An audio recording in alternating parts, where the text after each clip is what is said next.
Les 12 coups de midi, pourquoi l'émission de Jean-Luc Reichmann change d'horaire dès aujourd'hui? Mais pourquoi la première chaîne a-t-elle décidé de changer l'horaire du jeu phare de Jean-Luc Reichmann?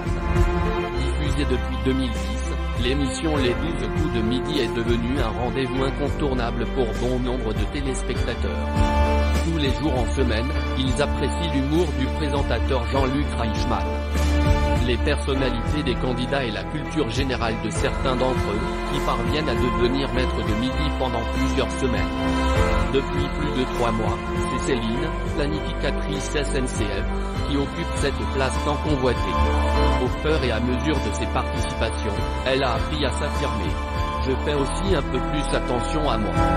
De temps en temps, je regarde les émissions, chose que je n'aime pas faire, mais c'est mon compagnon qui les regarde toutes. Je vois mon image et petit à petit, j'apprends aussi à apprécier cette image que je vois.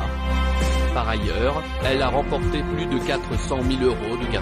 Une jolie cagnotte qui va lui permettre de réaliser un projet très touchant, racheter la maison de sa grand-mère pour qu'elle reste dans la famille. Les 12 coups de midi lancent son traditionnel combat des maîtres. Ce lundi 3 juillet, le jeu sera, comme à son habitude, diffusé lors de la pause déjeuner. Mais attention, alors qu'il est habituellement programmé à partir de 11h50, il sera à l'antenne dès 11h45 pendant toute la semaine. La raison de ce changement?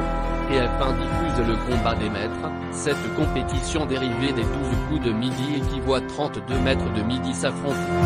Le public aimant toujours retrouver les anciens champions qui ont fait l'histoire de l'émission, Jean-Luc Reichmann a obtenu une rallonge de 5 minutes pour mieux les mettre en valeur. Les téléspectateurs retrouveront ainsi Paul Elrarat, jeune surdoué ayant désormais intégré la bande des grosses têtes, et qui revient après avoir été brouillé avec l'animateur. Seront également présents Bruno, Eric, Frédéric ou encore Xavier, grands favoris de cette compétition. Le candidat a remporté cette édition du combat des maîtres en 12 éditions, et reste sur 5 victoires consécutives. Parvient-il à conserver son titre?